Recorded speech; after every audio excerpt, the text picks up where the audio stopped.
नमस्कार। जैसा कि सबको मालूम है, हम बहुत ही कठिनाई भरे दौर से गुज़र रहे हैं और दिन भर में काफ़ी लोगों से मेरा वार्तालाप होता है, फ़ोन पे बात होती है, चर्चा होती है। और चूँकि हम व्यापार में काफ़ी लोगों से जुड़े हैं, हम भी एक होलसेल व्यापार में हैं, सभी के मन में एक ही प्रश्न है, आगे क्या होगा, आने वाला समय कैसा होगा, हम इस आर्थिक परेशानी से कैसे बाहर निकलेंगे। सभी के मन में एक ही प्रश्न है और इसी पर चर्चा भी होती रहती है। तो मुझे ख्याल आया कि इस विषय पे कुछ बात करना चाहिए और इस तरह से करना चाहिए कि सभी लोगों तक पहुँचे, संदेश सभी लोगों तक पहुँचे। तो मैं इस बात करूँगा कि जो ये तकलीफ़ हमारे सामने आई है, इसको हम 3 सेक्टर में देख सकते हैं: रिटेल, होलसेल और मैन्युफैक्चरिंग। चूँकि मैं गारमेंट इंडस्ट्री से हूँ तो गारमेंट इंडस्ट्री को एग्जांपल देके बात कर रहा हूँ, लेकिन काफ़ी इंडस्ट्री पे अलग अलग तरह का प्रभाव अभी कोविड का पड़ेगा। सबसे पहले हम बात करते हैं अगर रिटेल की, तो उनका भी प्रश्न होता है कि आगे क्या। तो पहली चीज़ ये समझने की ज़रूरत है कि जो वर्तमान स्थिति है उसमें देश के प्रमुख शहर या प्रदेश के प्रमुख अच्छे शहर जहाँ पे व्यापार की संख्या ज़्यादा है, व्यापार बड़ी मात्रा में होता है, वो शहर अधिकतर कोरोना की चपेट में है। तो वहाँ स्थिति सामान्य होने में थोड़ा सा समय लगेगा।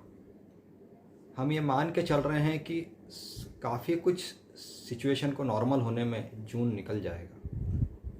अगर हम ये माने कि जुलाई फर्स्ट वीक से हम नॉर्मल तरीके से रिटेल दुकान चालू कर पा रहे हैं, तो ऐसा लगता है कि वहाँ से थोड़ी सी स्थिति ठीक होना शुरू होगी।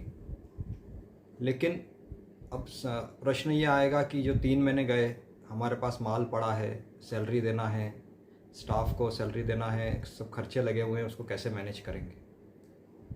तो पहला सॉल्यूशन तो यह है कि आपकी रिटेल पे जो भी कार्य शुरू होगा वो जुलाई से शुरू होगा। तो 3 महीने तो बड़ी कठिनाई से मैनेज करना है।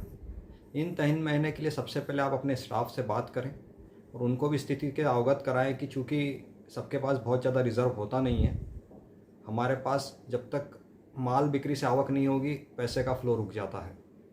तो उनसे बात करके, उनसे चर्चा करके जो न्यूनतम आवश्यकता उनकी है उसकी पूर्ति करें। स्टाफ को निकालना एक सॉल्यूशन नहीं है।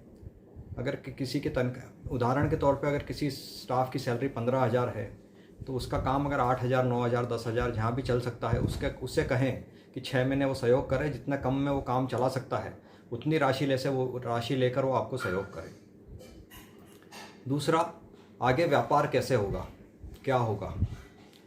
तो आप ये मान के चलिए कि इंडिया की जो परिस्थिति है, आज भी हमारा 60 से 70% व्यापार गाँव से आता है। फसल से किसान को पैसा आता है और वही पैसा मार्केट में फ्लो में आता है और उसी से सब खरीदी बिक्री चलती है। हमें अब आज की स्थिति देख के ऐसा लग रहा है कि हम गाँव तक कोरोना बहुत ज़्यादा फैलेगा नहीं और इसका बहुत असर होने वाला नहीं है गाँव तक। और चूँकि मानसून भी ठीक होने की आशा है, तो फसल का पैसा ये सीज़न को हम छोड़ें, लेकिन जुलाई के बाद जब फसल आएगी दिवाली पे, तो पैसा अच्छा खासा रोटेशन में आएगा और बिक्री सबकी डाउन तो होगी। लेकिन ऐसा भी नहीं है कि अगर आपकी बिक्री किसी महीने में 10 लाख थी तो 3 लाख रह जाएगी, ऐसा भी नहीं है। अक्टूबर से जैसे ही व्यापार ठीक होगा, फसल का पैसा आएगा, तो आपकी बिक्री भी ठीक होने लगेगी। 20 से 25% बिक्री डाउन रह सकती है, लेकिन धीरे धीरे स्थिति सामान्य होने लगेगी। और अन्नदाता का जो पैसा रोटेशन में आएगा, क्योंकि आज अन्नदाता की कीमत भी सबको मालूम पड़ रही है और उसके चलते भी अन्नदाता को अपने फसल के अच्छे दाम मिलेंगे। तो वो पैसा जब रोटेशन में आएगा तो हमको ये लगता है कि सितंबर अक्टूबर से काफ़ी कुछ स्थिति नियंत्रण में आने लगेगी, सामान्य होने लगेगी। तब तक हमें क्या करना है, एज अ दुकानदार कुछ खर्चों पे कटौती करना होगी। अगर एडवर्टीजमेंट के ज़्यादा खर्चे कर रहे हैं तो उस पर नियंत्रण रखना होगा। अगले 6 महीने के लिए, जब से अगर ऐसा लगता है कि नॉर्मल दुकान चालू हुई है, उसके बाद भी 6-8 महीने के लिए स्टाफ से बात करें, उनकी रजामंदी से 20%, 30%, जैसा भी आपका फॉर्मूला बैठता है, 10 से 30-35% तक उतनी सैलरी कम करके उनसे रजामंदी करें, ताकि आपको आपके दुकान एम्प्लॉयज़ को या वर्कर्स को दुकान से, सेल्समैन को दुकान से छुट्टी ना देना पड़े और आपके खर्चे भी कम हो जाएं और वो भी कम में व्यवस्था करें। उनसे कहें कि अगले दिवाली तक स्थिति सामान्य नहीं होती है तब तक उस कटौती वाले सैलरी में मैनेज करें। तो ये एक बात हुई। तीसरी बात होती है सब माल का क्या होगा। माल आपके पास ऑलरेडी दुकान में आ चुका है, कुछ होलसेलरों के पास पाइपलाइन में, कुछ मैन्युफैक्चरर के पास स्टॉक पड़ा है। तो जो माल है, नया माल का प्रोडक्शन इतनी जल्दी संभव नहीं है, क्योंकि जैसे ही लॉकडाउन खुलेगा मुंबई में जैसे अगर सारा माल बनता है तो अधिकतर वर्कर अपने गांव जाने की तैयारी करेंगे और वो लौट के कब आएंगे ये पता नहीं है। हो सकता है अगस्त जुलाई तक स्थिति सामान्य हो तो जुलाई बाद वो लौटना शुरू करें, तो प्रोडक्शन वैसे ही हैम्पर होने वाला है। हमारा अधिकतर रॉ मटेरियल, अधिकतर इंडस्ट्रीज़ का अधिकतर रॉ मटेरियल चाइना पे निर्भर है, तो चाइना से रॉ मटेरियल आएगा नहीं। तो हमें इंडियन, उसका जो इंडियन काउंटर पार्ट है या इंडियन अल्टरनेटिव है उस पर देखना पड़ेगा। तो वो भी एकदम एक साथ इतना नहीं बन पाएगा, चूँकि नीचे बिक्री डाउन है उतना पीछे मैन्युफैक्चरिंग भी कम होगा। तो हमारे पास जो पाइपलाइन में माल है उसको दिवाली तक उसी को चलाना है। आप ये मान के चलें कि दिवाली तक सिर्फ 25-30% ही माल नया ऐड होगा जो मिक्स एंड मैच करेगा। जैसे हमारे यहाँ क्लाइमेटिक कंडीशन चेंज होती है तो दिवाली के बाद ठंड पड़ती है तो लोगों को फुल स्लीव का माल रिक्वायर्ड होता है, अभी हाफ का माल है काउंटर पे, तो फुल का माल 20 से 30% एड ऑन होगा और उसी को दोनों का मिश्रण करके हमको काम चलाना है, ताकि जब तक इस स्टॉक का पैसा क्लियर होकर ऊपर मैन्युफैक्चरर तक नहीं पहुँचेगा वो भी नया माल बनाने की स्थिति में नहीं होगा। तो हमको कस्टमर को ये समझाना है कि यही माल नया है और इसी से कस्टमर को सेटिस्फाई करवा के माल देना है और उसी से काम चलाना है।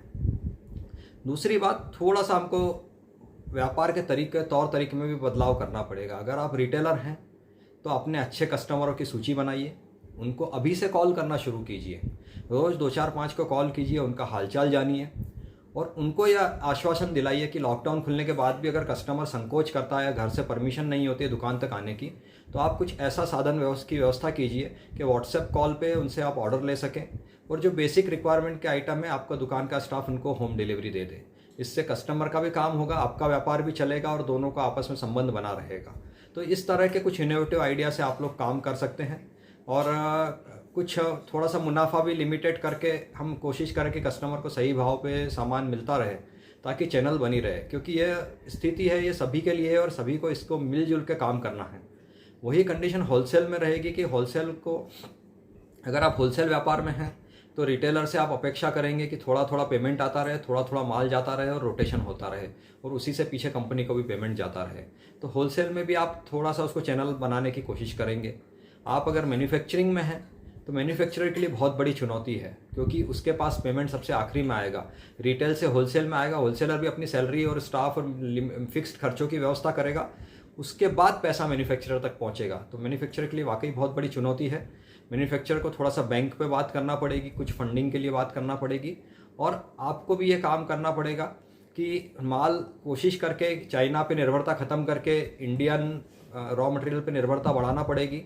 और अभी तक शायद हम एज अ मैन्युफैक्चरर ये करते थे कि काफ़ी माल स्टॉक रख के चलते थे तभी सप्लाई कर पाते थे, लेकिन अगले 1 साल तक बिक्री कम रहेगी तो डिमांड भी कम रहेगी। तो आप मेक टू ऑर्डर पे काम करेंगे, आप व्हाट्सएप पे सैंपल बनाएं, व्हाट्सएप करें, व्हाट्सएप पे ऑर्डर लें और ऑर्डर में जितना आपको ऑर्डर मिलता है उतनी ही क्वांटिटी बनाएं, नो रिस्क जोन में चलें, ताकि आपके पास एक्स्ट्रा स्टॉक ना हो, ताकि आपको कम से कम पूंजी में उसको रोटेशन कर सकें। तो इस तरह की व्यवस्था से मैन्युफैक्चरिंग पार्ट पे चलना होगा। और 1 साल की बात है साथियों, दिवाली तक अगर हमने पूरी तरह कोरोना पे विजय पा ली, दिसंबर तक मुझे लगता है कि इंडिया पूरी तरह अगर कोरोना फ्री हो गया तो 2021 का साल हमारे लिए नई ऊंचाइयां लेके आएगा, नई संभावनाएं लेके आएगा, क्योंकि 2021 तक कुछ सेक्टर्स में इंडिया विश्व शक्ति बनने जा रहा है। फार्मास्यूटिकल है, क्लोथिंग है, गारमेंट्स है। जिन जिन देशों को चाइना से निर्भरता कम करेगा उसका अपॉर्चुनिटी इंडिया, बांग्लादेश, इंडोनेशिया जैसे कंट्रीज़ को मिलने वाला है। तो इंडिया को काफ़ी सेक्टर में बहुत बड़ी संभावना है। मैन्युफैक्चरर्स से मेरा निवेदन है कि इस बात को फोकस करें कि कौन कौन सी इंडस्ट्रीज चाइना से जल्दी एग्जिट होने वाली हैं, कौन कौन से देशों में उसकी रिक्वायरमेंट है, उनको लिए एक्सपोर्ट में बहुत बड़ी संभावना है। अभी से तलाशना शुरू करें, एक्सपोर्ट्स के अपने कॉन्टेक्ट्स को डेवलप करना शुरू करें, खाली टाइम में ऑनलाइन सर्चिंग चालू करें, किस कंट्री को क्या रिक्वायरमेंट है उस पर फोकस करना शुरू करें और आपके लिए नई फील्ड खुलेगी। 2021-2022 आने वाला समय इंडिया का है, भारत महाशक्ति बनेगा। खाली ये 6-8 महीने का पीरियड है, इस 6 महीने 8 महीने संयम से काम करें, सूझबूझ से काम करें, समझदारी से काम करें और इस कठिन समय को थोड़ा सा होमवर्क करने में, प्लानिंग करने में, आगे की रणनीति बनाने में इन्वेस्ट करें, ताकि इस काम को, आगे वाला समय को आप अच्छे से अपने रिसोर्सेज को ठीक कर सकेंगे और आने वाले समय में बहुत अच्छा काम कर पाएंगे। समय है, निकल जाएगा, कोई बहुत बड़ी बात नहीं है। आप ये मान के चलिए कि आपका इंफ्रास्ट्रक्चर सुरक्षित है, आपका माल सुरक्षित है। अगर इस समय नेचुरल आपदा आती, अगर बाढ़ आ जाती, आपका सब कुछ माल खराब हो जाता तो कितना बड़ा नुकसान होता। अगर भूकंप आ जाता आपके शहर में, आपकी दुकान ही नहीं बचती, तो आप क्या कर लेते। लेकिन आज आपके साथ दुकान है, माल है, सब कुछ ठीक है, कस्टमर नहीं है, कुछ समय के लिए नहीं है। लेकिन आने वाले समय में इंडिया की इतनी बड़ी आबादी है, कस्टमर भी रहेगा, माल भी रहेगा, व्यापार भी होगा। इसलिए निराशा जैसा शब्द मन में ना आने दें, सिर्फ पॉजिटिव एटीट्यूड रखें, सकारात्मकता रखें। थोड़ा सा समय है, धूप छाँव का खेल है, ये समय भी निकल जाएगा। और अगर जैसे जैसे परिस्थिति पे हम सब वॉच किए हुए हैं और मुझे जैसा ही लगेगा कि कुछ परिस्थिति बदल रही है और कुछ नई बातें करना है, तो मैं अगले 1 आध महीने बाद फिर कोई नया वीडियो लेके आऊँगा और आपसे कुछ नया पॉइंट रखूँगा। और किसी को कोई प्रश्न है तो आप एक बार कमेंट्स में अपने प्रश्न लिख सकते हैं। मैं कोशिश करूंगा कि उनका उत्तर आपको दे सकूं, अगले वीडियो में दे सकूं और आप तक अपनी बात पहुंचा सकूं। आपने मुझे सुना, इसके लिए बहुत बहुत धन्यवाद। आपको पसंद आए तो चैनल को शेयर कीजिएगा, मेरे चैनल को सब्सक्राइब कीजिएगा, वीडियो को शेयर कीजिएगा। धन्यवाद। जय हिंद, जय भारत।